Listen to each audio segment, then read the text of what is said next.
call a sack lunch. Nom, nom, nom, nom, nom, nom.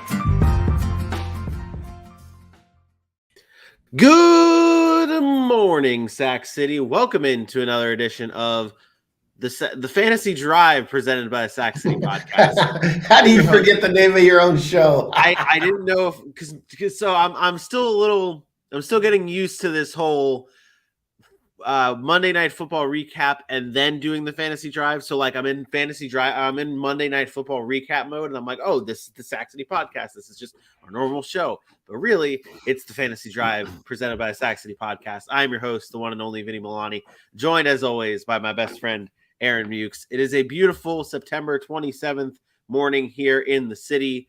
The Fantasy Drive is about to kick off. We are giving you everything you need to know to win your fantasy leagues, reacting to all the things that happened in fantasy for week 3 of football, as well as looking ahead to week 4 and the waiver wire must adds. It's a good waiver show today. It's a good waiver show. A good list is presented by our guy, Aaron, the Mukesiah Mukes. How goes it? Well, first, I think since you're struggling with the names of our shows, you could probably solve that by creating a new intro for the Fantasy Drive. And then you could run the Sac City intro when we do the recap. And then like instead of a commercial break like we would normally do, you just run the new intro for the Fantasy Drive. So I think you should do that. You should get on a new intro for that. I think that's great. I'd get great. Just intros just pumping out and pumping out and pumping out. That's we just need to hire more interns. What we got to do. That's what we need to do. Man, this is a good. We got a good show. You guys are already. You and Dylan in the Sac League are already putting people on your waiver or on your trade block and making roster moves early in the morning. Like it's rolling. Well, I have to. I'm 1-2. My team has underperformed. The strategy I used this year in the draft was a little bit different than I used last year, and it's coming back to bite me in the hoo-ha. Yeah. And it went against my normal 2 quarterback draft strategy. I took a lot of older players, and those older players are doing exactly what I always fear they do, which is disappoint. So yeah, but you know what? I'm a firm believer in you stay the course and you trust the process, and I'll be okay. And we'll go. What an athlete answer right there. After a lot taking an L, just staying the course, trusting the process. Taking it game by game. Doing what I have to do to get some wins here, and just taking it game by game and trusting the process. One thing Aaron doesn't do is panic. I don't panic over fantasy football. Well, maybe at the end of this show, you and I can work out a deal for either CMC or Saquon Barkley that you put out on the trade block. Maybe we can work out a deal live on the show. Either way, we've got a great show ahead of us, though. We've got morning headlines coming up in just a few moments. We're going to recap the Monday Night Football game as well. That on the actual football side. And then, of course, our fantasy show. Let's get into some morning headlines. Ladies and gentlemen, can I please have your attention? And I need all of you to stop what you're doing and listen. Kicking things off with the Browns star pass rusher Myles Garrett. Yesterday, I should say, he flipped his Porsche in a single car crash leaving practice yesterday. No alcohol was involved, no drugs involved. It was simply him flipping his Porsche multiple times, and then he was taken to the hospital with non-life-threatening injuries. He should be fine. It was him and a female in the car as well. Both had their seatbelts on, so that was good. And both are doing okay. Again, it's no life-threatening injuries for Myles Garrett in his car crash yesterday. I didn't know if I should have thrown that in the injury report or the news, but I threw it in morning headlines.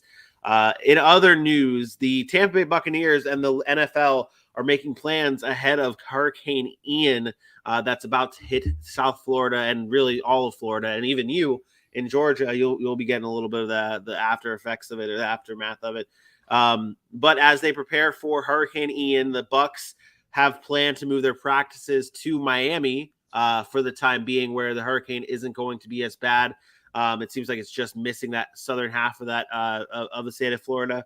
But as of right now, they've moved practices to Miami, and the plans for Sunday Night Football are still in place to have the Chiefs come to Tampa to play the Bucs on Sunday night. If anything were to change, the Dolphins are in Cincinnati this week on Thursday Night Football. So I would assume the plans, if the storm messes things up in Tampa, that Sunday Night Football would be played in Miami between the Bucs and the Chiefs. But as of right now, still everything is planned for Sunday night, but the Bucs are now practicing in Miami. That does it for our morning headlines. That's all I've got today. Aaron, it is now your time to shine in the injury report.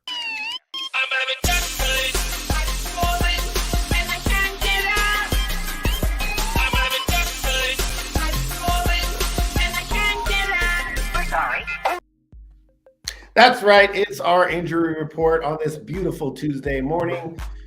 We kick things off with Dak Prescott. Obviously, the Cowboys-Giants last night. We'll get into that game. Dak Prescott had his stitches removed last night, saying there's no swelling and it's healing.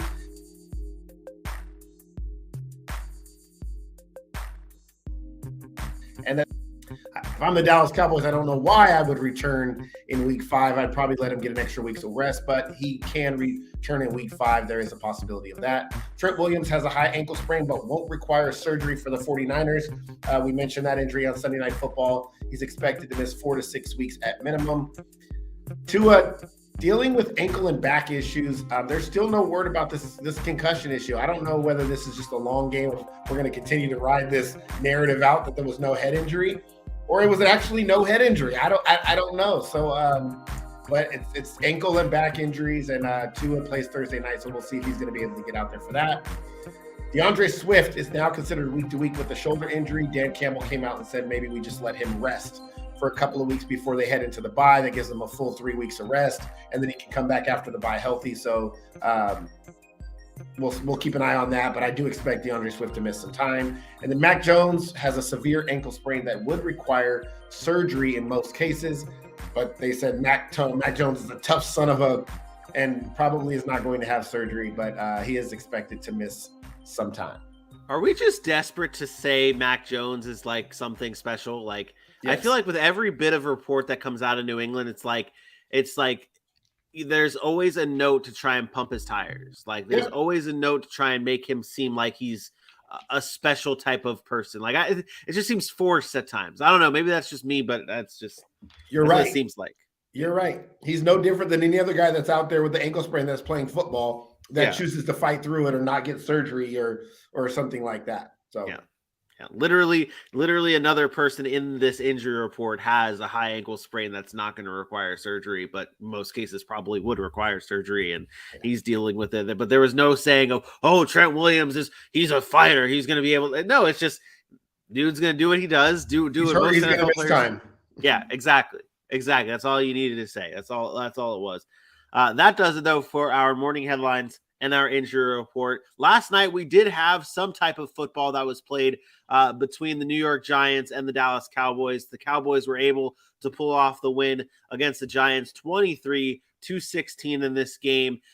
Cooper Rush now 3-0 to start his football career, joining a very nice list of names of Cowboys quarterbacks to start 3-0 in their careers. On the other side, Daniel Jones now moves to 0-9 in primetime games, 0-6 on Monday Night Football. Aaron, let's start off on the losing side of things with the Giants here. 16 points from them, a decent day from Saquon Barkley, and a good performance from Daniel Jones, or a bad performance from Daniel Jones? I thought it was not bad. I thought I saw good plays from Daniel Jones, and I wasn't sure how to judge this because it seemed like he was doing everything he could to extend drives and do what he could do. He just did not have protection. Am I wrong for that assessment? He played. He played okay. I don't think he played great. I do think that he was running for his life, and a lot of that was schemed up. Like, I don't care. I don't think that the Cowboys cared that he was running, and I think that's what they gave up. And then you've seen at the end of the game when they wanted to make sure he stayed in the pocket and had to beat him with his arm, they spied him and he couldn't do it. And so I think that's really what this was about. It was about Dallas taking away what the Giants wanted to do for the most part of the game and letting Daniel Jones get his 10, get his 15 on the ground, run around, because they knew that their pass rushers would get after him. And they played a lot of man-to-man. And so because they were in man-to-man, when they turn their backs, the quarterback has some room, he can get some yards. But I think at the end, you noticed they knocked all that out. They put Donovan Wilson as a spy, and he was unable to run that last couple of drives, and there was pressure every time in his face. So I think it was more schemed up that way. But do I think he played okay? I do. I think he kept him in the game, and I think he played a decent football game against a really, really good defense. Like, the Dallas defense is right up there with the best defense in the league. That's a very, very good defense. Their pass rush is elite, and they're a playmaking defense, and they find the ball. So, I thought he played okay. I definitely didn't think this game was like an L on him. Obviously, at the end, he throws that pick there, but his receiver fell down, and it's an unfortunate circumstance. But he played decent. I mean, it wasn't nothing special, but it wasn't one of those typical Daniel Jones wet the bed games either. If he has more games like this throughout the season, are you moving on from if like this? Was this the type of game that he needs to have for the rest of the season, like to continue game by game, this type of game to be able to save his job, or was this type of game maybe not enough at when the season's over to say, okay, we're keeping Daniel Jones? Daniel Jones is gone. Okay. I don't think there's any resurrecting Daniel Jones, and it's not even from a perspective of is that talent in there untapped or whatever. Like, look at the first 3 games. I mean, they're 2-1 and they won their first 2 games. It's not him. The engine of that team is Saquon. Like, despite all that they did, Daniel Jones did, Saquon breaks the 50-yard run or whatever for a touchdown. Outside of that, how many points they scored? 9, a bunch of field goals. Like, it's Daniel Jones is not. He's not good enough to be that franchise guy. Like that's where we're at now. We've seen it enough, and he's not it, and they have to move on from him. If they don't, they're making the same mistake I tell every other team they're making with Baker Mayfield or Jimmy Garoppolo or any of those other guys that might grow into something that's good enough to get some regular season wins. But do you honestly think that Daniel Jones is good enough to take the Giants to a Super Bowl? Because I do not. No, I don't think that's what you said yesterday. You're like, you don't think it's going to be him. Like, if you don't have a quarterback. Hi, Layla. Yeah, she's buzzing right now. If you don't have a quarterback, you're not going to get that far. And there's the anomaly, but seems like the Giants might not have their quarterback. And that really isn't a knock on Daniel Jones right now, because I do think he had a better game, and a good game. I don't think he had a terrible game here last night. He is one of the most pressured quarterbacks in the NFL to start the season, though, being pressured at least 43% of his dropbacks this season through 3 games. He's getting pressured quite a lot. That seems to be the recipe for success to beat the New York Giants, is to get to Daniel Jones. On the Cowboys side, Cooper Rush leads them to victory, 21 of 31, 215 receiving yards in this game, or 215 total yards in this game, and a touchdown. What did you see from the Cowboys offense that makes you think, okay, maybe it's similar to what like we talk about with the Browns or teams that are similar to what we talk about with the Browns with surviving while Jacoby Brissett's the quarterback. Seems like the Cowboys are doing pretty well without Dak Prescott right now, and they're surviving. What did you see from that offense last night?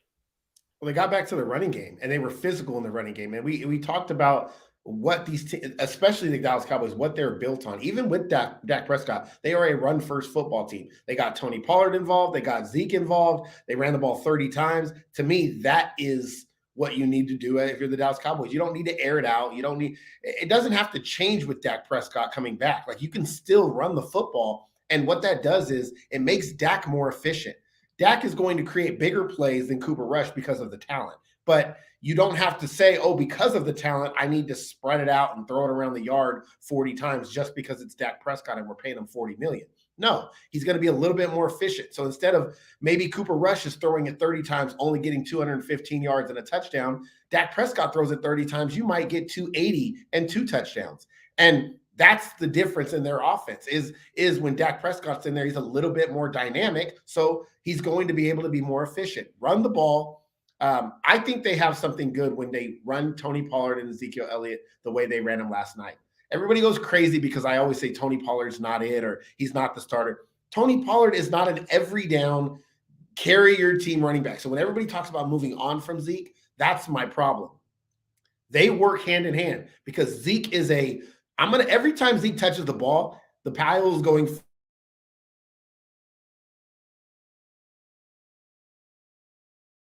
It's 3, but also the play design and the way they use them forces defense to guess on what's happening. And so sometimes you'll see Pollard in the game, the defense stays wide because they think Pollard's trying to get outside. He hits one up the middle and goes for 35 yards. Like, that's what having Ezekiel Elliott does. And then vice versa. I don't know if you saw Zeke's big run. It's third and 12, and they run a toss play outside with Zeke. And because no defense is thinking you're running a sweep with Zeke on 3rd and 12, and he runs for 35 yards because again, the unexpected, you're able to do more. So start with that run game, use them both and use them a lot. And I think that's where the success of the Cowboys offense really needs to go. Yeah, no, we talk about all the time with like the big passing teams. It's like you have to get the rushing attack involved to be able to throw teams off and have things actually be like unpredictable in your offense. And that's what it is. Seeming like that's what it is with last night, at least with Zeke and Tony Pollard in this game. Last night with that rushing touchdown that Ezekiel Elliott had, he moved to second amongst running backs in most rushing touchdowns in the NFL since 2016. He now has 57 rushing touchdowns in his career since he was drafted in 2016. That's second behind Derrick Henry. My player of the game is a player we did not mention yet. It is CeeDee Lamb in this game. I think he was the player of the game. I know he had a really bad drop I don't even know if I want to consider it a drop. He didn't really even make an attempt to make a play on this ball. But it was earlier on in the game. I don't know if you saw it. You mean he didn't attempt to make a play? He dropped it. Yeah, it was bad. But he was smiling after it. I was like, something's up with Zeke. Something's up with CeeDee Lamb. He's gonna get something later on. He knows it's coming. He's gonna make a play later on. And that he did. 12 targets, 8 receptions, 87 yards, and a touchdown to finish this game. CeeDee Lamb is my player of the game. What did you think of CeeDee Lamb last night? I thought he played okay. I'm not as high on CeeDee Lamb as I was before. The skill level is great. But I do worry about his lack of concentration and focus. The smiling after a drop, I'm not a fan of. Like, go make the play. Like, you're now the number one receiver. You're supposed to make that play. And we criticize guys for not making plays in certain moments. And he did. He made the one-handed catch at the end, scored the touchdown. Great. But we are now talk about CeeDee Lamb as if he's supposed to be one of those guys like the Jamar Chases, the Justin Jefferson. He's supposed to get into that category. And I haven't seen that yet. I haven't seen him take over games, constantly beating man coverage. I need to see more from CeeDee Lamb in order for me to put him in that category as a franchise star wide receiver on the outside. But he played well enough to get the job done. But it should be more about shout out to other guys, to be honest. The tight ends played really well for the most part. And then Noah Brown had some big time catches and big time moments that nobody really is going to talk about today. But I thought he's always been really good on third downs and short yardage and going up and getting in traffic. And he's always a great blocker. I think there's a connection. Noah Brown to support. I think there's a connection between Noah Brown and Cooper Rush that's there. I think that's like two guys that maybe were I think Noah Brown has been a good receiver. Noah Brown has had games where, he's not going to get you 90 yards, but the things that people don't know about Noah Brown are what I like about him. Like, he's one of the best blocking wide receivers in the NFL, which is why he's had a job on Dallas for 5 years. He's very physical. He's a very smart football player. He understands concepts and he knows where to be on the field. So despite everything that we look at wide receivers and say they have to do, catch the football, be dynamic, score touchdowns, like Noah Brown does all the little dirty things, the dirty work that nobody wants to give credit for because it doesn't show up in a box score. And that's what I appreciate more so than anything. And then, you talk about obviously connection when you play on the second team. That's who's throwing you the ball. So, but I think he deserves a lot of credit for last night. He had some big time plays and big time moments, and then the tight ends as well. Yeah. And to cap off this game, so I messed up last night. I never posted the link to our DFS. So it was you and me against 100 other people or 98 other people. You ended up winning in the DFS. Like if it was just head to head, you and me, you ended up winning. You and I had pretty much the same team. The difference was CeeDee Lamb. I had Tony Pollard in that spot basically, and you had CeeDee Lamb. Everywhere else, we had most of the same team. I had Brett Maher. And I had Noah Brown. And Noah Brown had 10 points, and Brett Maher had 12. So that really wasn't that big of a difference, but it really came down to you having CD and me not having CD on that team. So that's that. You ended up winning that. Congratulations. Merry Christmas. We'll have another DFS play that will feature everybody, all the listeners, on Thursday night when the Bengals meet the Dolphins on Thursday Night Football. But hey, let's get in to some fantasy talk, and we'll open it up. I'm not sure if this gentleman is still watching the show here, but Noah Bonecutter asks, should I start Leonard Fournette or Javonte Williams this week? Leonard Fournette going up against Kansas City Chiefs. Javonte Williams going up against I just know that the Raiders. Javonte is going up against the Raiders. Fournette going up against the Chiefs. Oh, this is tough because I'm concerned about Leonard Fournette and his efficiency with that offensive line right now. And Kansas City just shut down Jonathan Taylor for most part of the game. I probably lean Javonte this week. I think he gets work out of the backfield. He's a pass catcher as well. Denver's going to run the football. I know that. I think Tampa's going to have to throw to keep up with Kansas City. And I'll take Javonte in this one. It's going to be close. I think they're really, really close, but I'd probably lean Javonte. All right. So week 3 has come and gone. Fantasy in week 3 has come and gone. We're going to get into your waiver wire ads in just a few moments, but let's get some reactions from week 3 in the NFL, from week 3 fantasy in the NFL. What were your takeaways from what happened this past week, at least in the fantasy world? Yeah, I say this pretty much every week because I feel like it's important, is like the running backs depth. It's just so bad. So bad. Like, we get enamored because a guy like Khalil Herbert will go for 30-plus points. But if I told you to start last week that Khalil Herbert, Jamal Williams, Devin Singletary, Ramandre Stevenson, Dameon Pierce, those 5 guys would be in your top 10. And so this is what I want to really make a point, because I want to bring up my fantasy rankings. If I would have put those 5 guys in my fantasy rankings, I would have been destroyed on Sunday. You guys would have laughed at me. You'd have been like, you're an idiot. You're not the Muxai. You don't know nothing. Correct. But those 5 guys ended up in the top 10. Correct. And you watch a game like last night, you watch Ezekiel Elliott do, he played okay. He played good. Got, 14 fantasy points. And then you're like, oh, that's not Zeke, blah, blah. And then you look at it and you're like, that was the number 16 running back. That is a starter. You putting in there, surefire. You have to start him at number 16. There's just no running back depth. They don't put up points. Like, overall, they just do not put up points. The number 24 running back this week was Leonard Fournette. RB2 Leonard Fournette. And he had 12 points. Yeah. Like, it's not exciting. So understand when you're going to really set your lineup, what you're looking for. Stop looking for 25-point games from your running backs, because they're few and far between. Start looking for solid. I know my guy's going to get me 12. I know my guy's going to get me 14, 16. That'll get you your RB2s, and then hopefully you get one of those guys that break out that week. It's just so bad at the running back position. It's not that they're bad players. It's the way they are used in today's NFL. They're just not used the same way. And to me, that's the biggest takeaway, is you have one of 2 options now. Now that no RB strategy is something people look at. But if you do that, then you're taking flyers every week on running backs. And if your wide receivers have a bad game, Cooper Kupp had the rushing touchdown, but a la Jamar Chase, a la Justin Jefferson, you have 0 shot at winning that week. So just understand that. You guys laughed at me for this last a couple weeks ago, before the season started, I should say.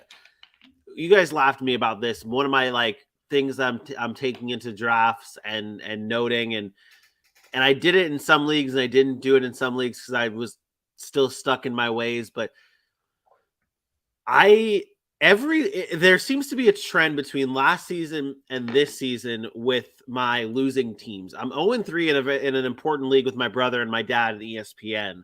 And the strategy I had in that was I was okay waiting on a quarterback, waiting on a tight end, and using that strategy. And I know you there's a certain point where in drafts you don't go quarterback in the second round and this and that. Like, I understand that part.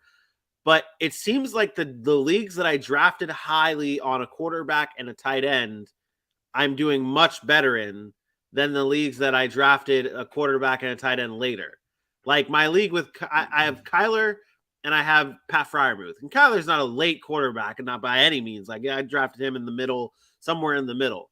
But like, I'm doing so much better in those leagues that I drafted Lamar and Mark Andrews or Patrick Mahomes and Travis Kelce. Like, those are the leagues I'm doing because better they've had good weeks. But what you're not accounting for in that context is you're not accounting for the players that you took in lieu of those guys.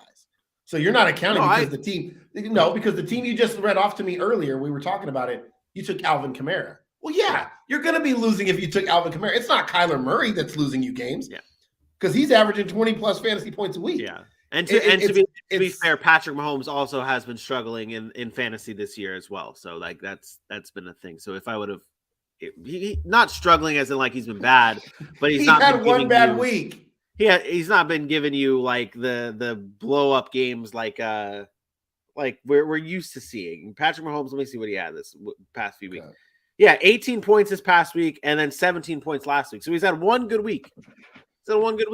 But my point being is that quarterback 4 is the point. What I'm talking about.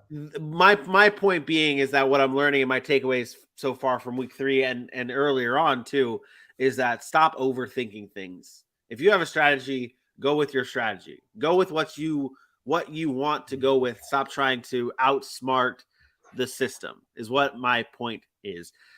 Let's get into some overreactions. Players that are doing good. Players that are doing bad, people that are losing their mind over. What is some overreactions that you're seeing after week 3 of fantasy football? And this is for the season, or this is just from week 3? It can be the season. It can be from week 3. It's just any type of overreactions that you're seeing that people are like freaking out about. I think people have been pretty good about understanding so far. I haven't heard much chatter about like guys that shouldn't be there. I'll bring up running backs again, just because I think running backs are important. Let me look at guys at the top of the list: Clyde Edwards-Helaire, Jamal Williams. Some of those guys are at the top of the running back charts right now. I don't think people are overreacting to them, and maybe they should. So this is kind of a reverse thing here. Like, I think Jamal Williams has immense trade value in his offense because he is going to be used, despite he is very much a guy like a Kareem Hunt. I don't think he gets enough value. So I think the overreaction would be not trusting in some of these guys enough. And Clyde Edwards-Helaire, he has shown that he's going to be involved, and they're finding ways to use him appropriately. So I think that's the overreaction I have. I think it's more about people not buying into players, and I, myself included. I am always usually the last one to the party.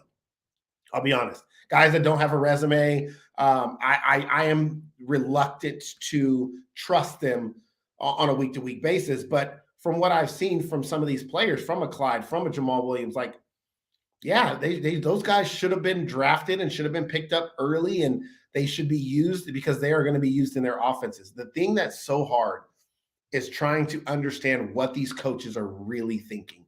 At the end of the day, we don't know what their mindset is, and they do not give a damn about fantasy football. And I don't know if you saw this. I saw it the other day. Miles Sanders was talking, and he basically said, look, man, don't draft me.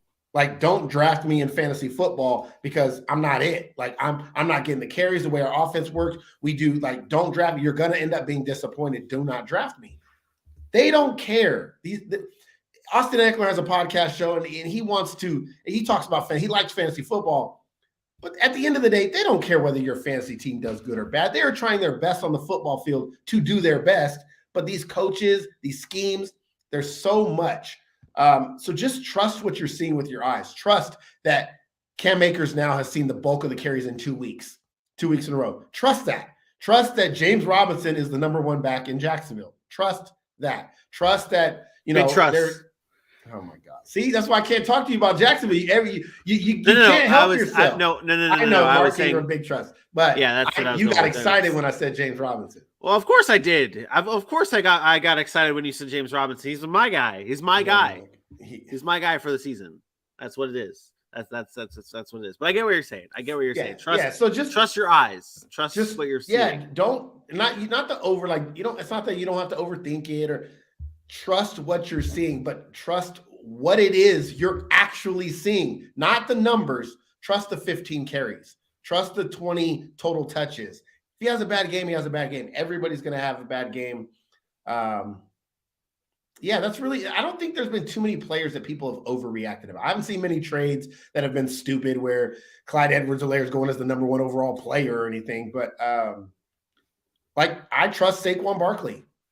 For everybody that's still like, I don't know. Well, could he get hurt? Sure. Yeah. So could every other player in the NFL. But when he's on the field and he's healthy, he's arguably the best running back in football. He's proven it before. He's back to proving it again. Trust it. And for me, that's where I have him. I mean, he is the number one back right now, but I have him very high because of that reason. And you're going to trade him to me after this show so we can make some deals happen. All right, let me give you some players, some buy or sell players that either had a great week and you think can continue having great weeks, or had a bad week and will not continue having a bad week, or you know what I mean. Ramandre Stevenson this week, he had 73 rush yards, 28 receiving yards on 4 receptions. He had 24 points this week in fantasy. He had a good week. Buy or sell that Ramandre Stevenson keeps this up? Sell. He's going to be touchdown dependent, as a lot of those kind of guys are. Ezekiel is now. And I don't know that the Patriots score enough touchdowns. Mac Jones is gone. I doubt that Ramandre Stevenson is catching or getting 5 targets a game, catching 4 balls. That's going to diminish his value a little bit, but I think he's touchdown dependent. I am selling Ramandre Stevenson, being able to do this continuously. He's a 6 to 7 point guy on most days. Austin Eckler, buy or sell his production lately? He had 18 points in week 2, 13 points against Jacksonville, 11 points against the Raiders.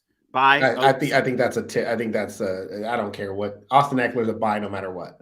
Okay, his receiving work alone will keep him relevant. As I mentioned, even the 13 points is a floor. Like Christian McCaffrey, same thing with this week. Those guys, their floor is like 13 to 15 points, which is still a top 20 running back day. There's no reason to fade that. I'm buying.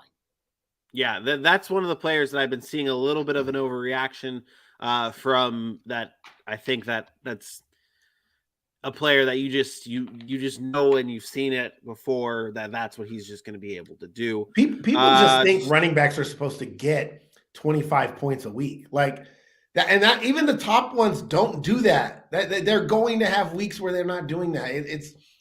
Our expectations are so crazy in fantasy football, especially at the running back position. It's wild.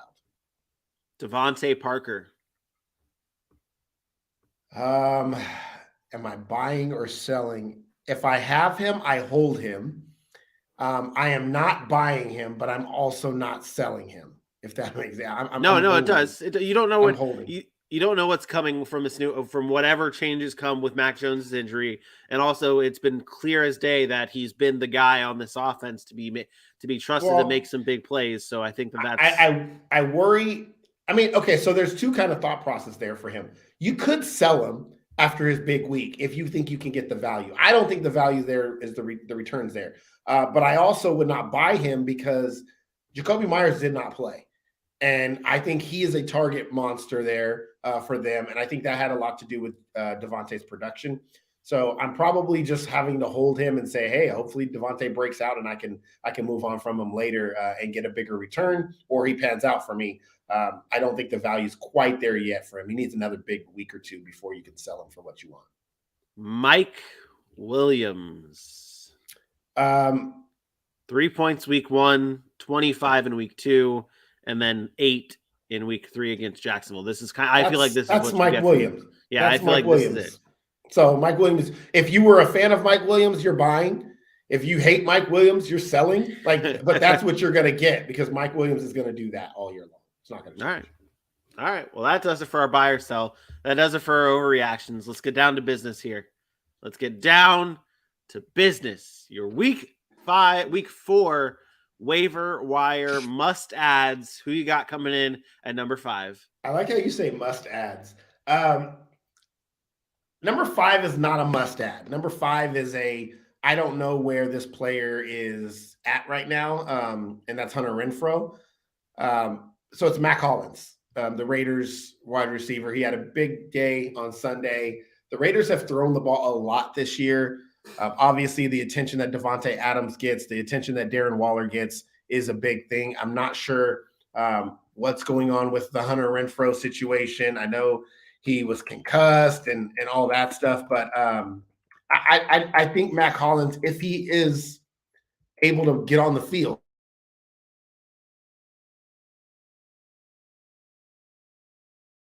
and so not saying this is going to be somebody that we play in deep leagues. Sometimes we're searching for 8 to 10 points from a guy. That's somebody that you can add that might be able to get you that on any given week.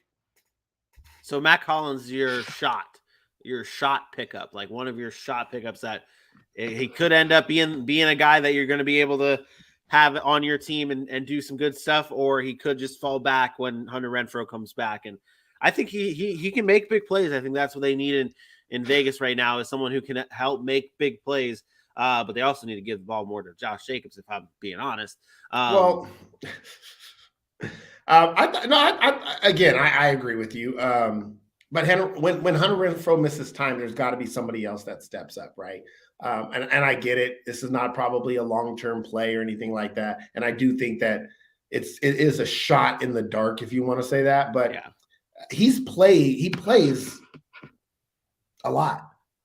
Like he does. He plays a lot, and he hasn't had less than, he had 2 points week 1, but so he's played 88%, 87%, and 97% of the snaps through 3 weeks. He's on the field. If you're on the field in a good offense with weapons around you, you have a chance to make plays.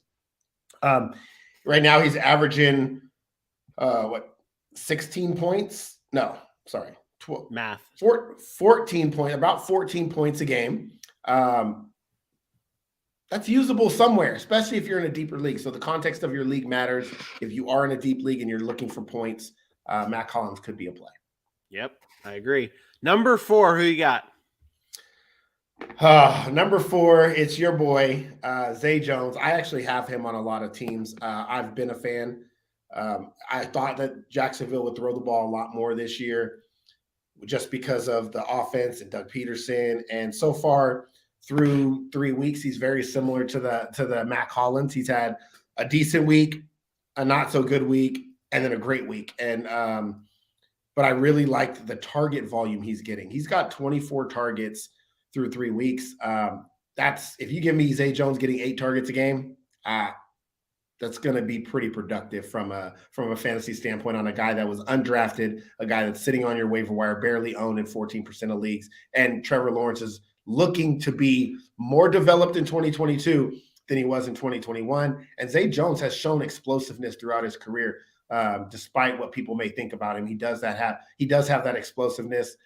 Zay Jones is somebody I think could be a fantasy value throughout this season. Yeah, I agree, and I do enjoy his touchdown celebrations that he did against the Chargers. He had the Sean Merriman touchdown celebration and the LaDainian Tomlinson celebration as well during this game, which is great. It was fantastic. But no, I like this pick. This would you say this is another shot in the dark type of play? Like that's what you're getting here? Because I feel like when we get later on in your list, there's a few players that are not necessarily shot in the darks. Those are guys that you can bring in. I think Zay Jones has sustained value. I don't think this is a shot in the dark. Okay. I think he's the number 2 wide receiver on that football team. And I think that they pass and they're going to throw the ball, whether they're the behind, whether it's the offense.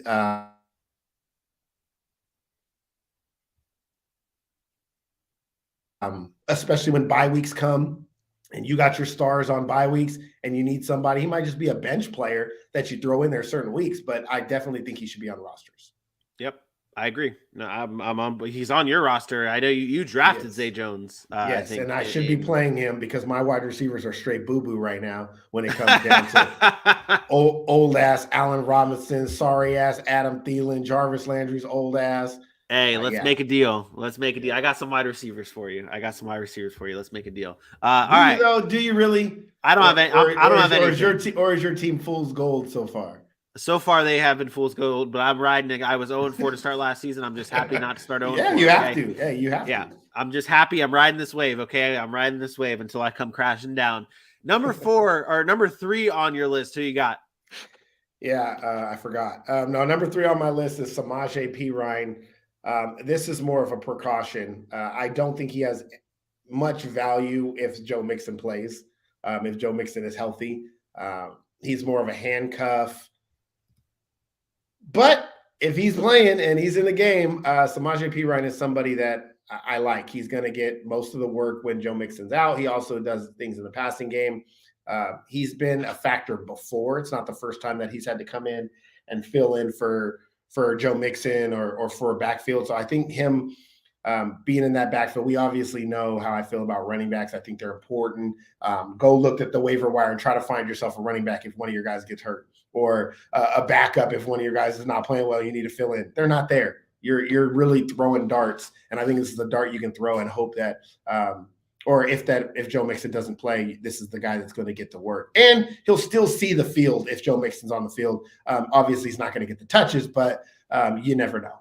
He turns into touchdown dependent, but I mean, he does get the work. It seemed like this was the same thing last year with Samaje Perine. Like in both years, it's like he's not like rosterable at like certain points, but then he's like, oh, he's finding the end zone. He's still getting the red zone touches and touchdowns, and that's what he gets. Like that's what he is a part of this offense. He is a factor. I think he's Alexander Madison.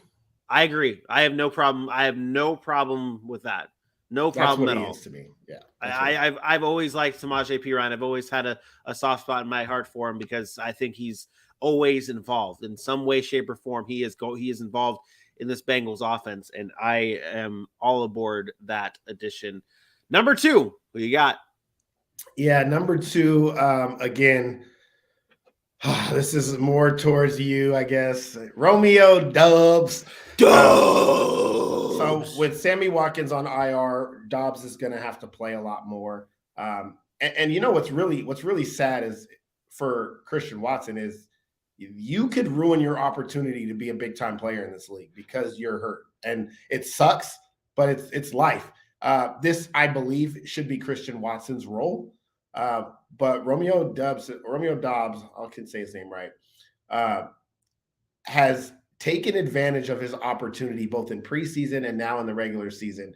And despite our disagreements about whether it was a great game or he's excellent or he's the next man up and he's going to be a great superstar, none of that matters because at the end of the day, he's taking advantage of his opportunity. And in the NFL, that is all it's about. He literally could be the next Devontae Adams because he's taken advantage of building that relationship with Aaron Rodgers and that trust. If Aaron Rodgers goes to you and you make plays, and you develop that trust, he's going to come back to you. And I think that's it's why you see Randall Cobb on the field. It's why, he likes Alan Lazard. It's because he trusts them. So this is big for Romeo Doubs, and I think it's huge for Christian Watson as well to gain that trust early for Aaron Rodgers. And I think he's done that. And I think you're going to see Doubs on the field a lot more. And he's going to have good weeks. He's going to play really, really well because Aaron Rodgers and him are look to be on the same page faster than any other of those young wide receivers. So Sammy Watkins hurt obviously helped him get thrusted in there. Christian Watson helped get thrusted in there, but take advantage of your opportunities. And I think this is the guy, if you did not draft him in redraft,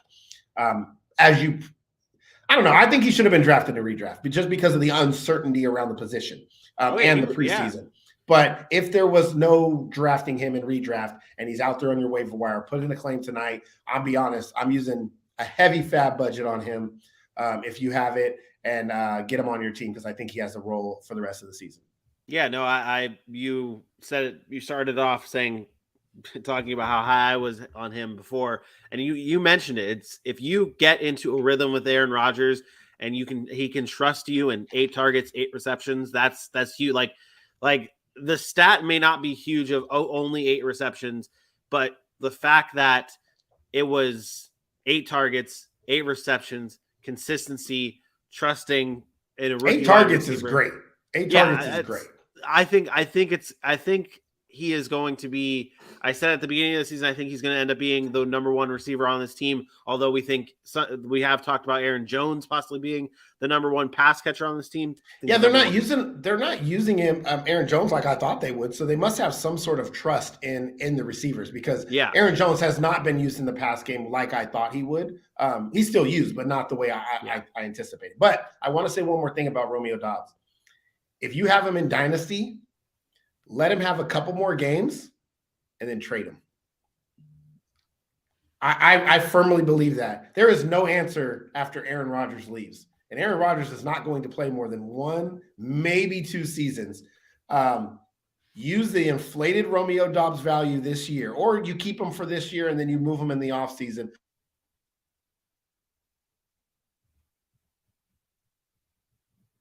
But it's going to retire value against you. My recommendation is, if you have Romeo Doubs, inflate his value for 3 to 4 weeks, if you can get that, and then move on from him in Dynasty. And that's exactly what I'll be trying to do with mine. And I have him in almost all my Dynasty leagues.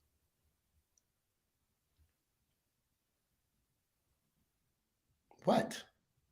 I don't know. What do you mean you don't know? I don't know if I have the heart to do that. I don't know if I have the heart to do it. Let me ask you this question. Jordan Love comes in. Are you now trusting Romeo Doubs to be some top asset?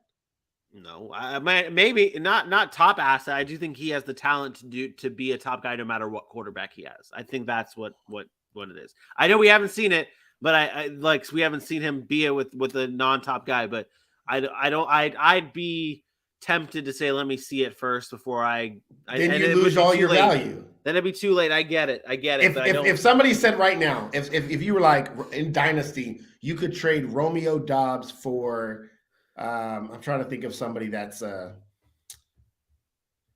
who's a running back or somebody. I'm trying to. Alvin Cook.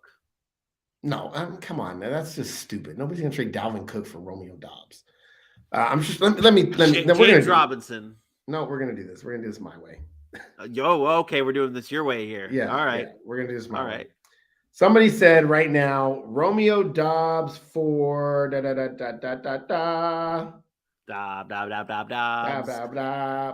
Doubs is the number 22 player. Oh, that was for week 3. I was like, whew. Oh, I don't want week 3. Goodness, I hate sleeper. Figure it out. And then we'll get to the last one. If somebody said Romeo Doubs for, why is nobody coming up? Yeah, what are you doing over here? You are bad at this quick game thing. Shut up. Romeo Doubs or Drake London. Romeo Doubs or, God, nobody's good in this league. Romeo Doubs or Cortland Sutton. Romeo Doubs or, God, there's some shitty guys at the top of this fantasy leaderboard. Or Deontay Johnson. Romeo Doubs or, I'm trying to find running backs. Running backs suck in the NFL, man. Yeah. Romeo Doubs or Breece Hall. Romeo Doubs or Javonte. Romeo Doubs or T. Higgins. Romeo Doubs or any of these guys. Who are you taking? Well, I mean, you play this game really wrong. You threw like 17 names at me. Those names. I'm basically naming all the names of guys that you could possibly, if any, you could get any of those guys. I think I would take Deontay Johnson over him. I would take Breece, or not. I would take Javonte Williams over him. The answer is every single one of those players should be not everyone. Not every single one of those players.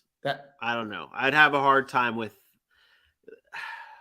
This is where you lose right here. I like Drake London a lot. I think he's the wide receiver 1 on that team, no doubt about it. But also, you have the quarterback concern there as well. But you've seen him with that quarterback already. You also might see a coaching change in the future with them. I don't know. Who knows? Who knows what happens? The stability in Atlanta. You don't know the stability in Atlanta.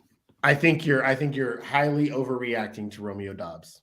Well, there's your overreaction for fantasy football week 3. There you go. Who's number 1 on your waiver wire ads? Number 1, and this might be a short-term play because David Montgomery, they said, is day-to-day, and he looks good. Who knows if he even plays, but it's Khalil Herbert. But again, it's a running back, and you've seen what he's capable of doing when he has the starting job. So the Bears, if there's anything that they can do that they've been doing well this year, it's run the football. They've proven it. This guy can do it. He's electric. He's good, but he doesn't really. He's very similar to some of those other guys we mentioned. He's not going to give you enough when David Montgomery is fully healthy. So he's more like an Alexander Madison. But if David Montgomery is out for any extended period of time, Khalil Herbert can slide in there as an RB2 and be good. You're on mute, sir.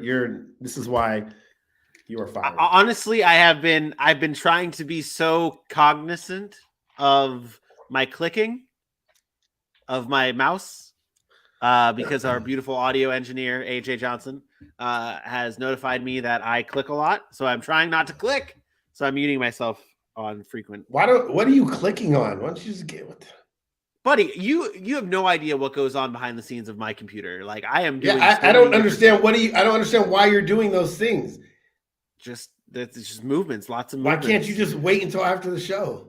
Well, there's graphics that have to be pulled up. There's video that has to be pulled up. You know, I'm always. I didn't have those Romeo Dobbs full screens or Zay Jones full screens loaded up until you said something. Shit is always moving. It's always moving behind the scenes. You didn't bring up anything after that though. You brought up the graphic. And then you clicked off the graphic, and then you start talking. What are you muted for?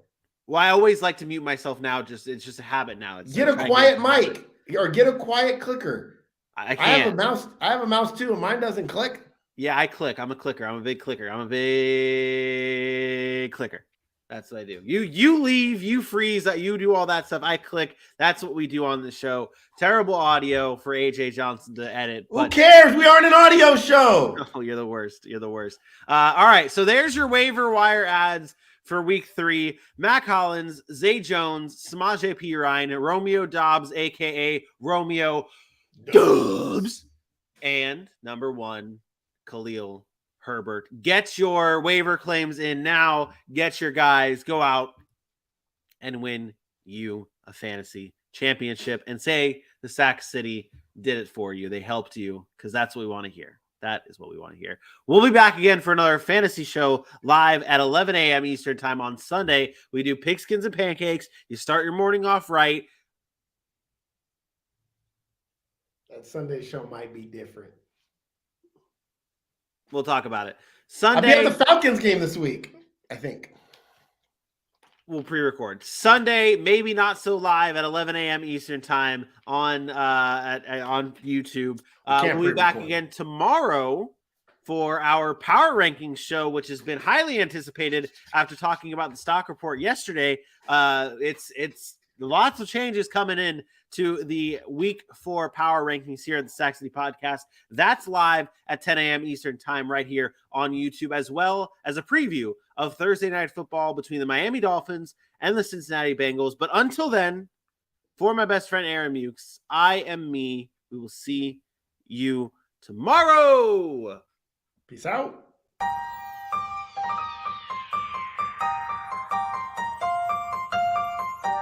Click, click.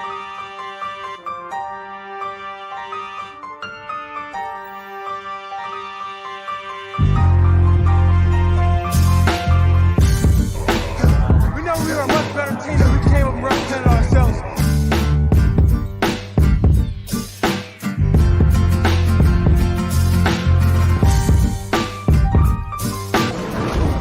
Hallelujah! That's what we call a sack lunch.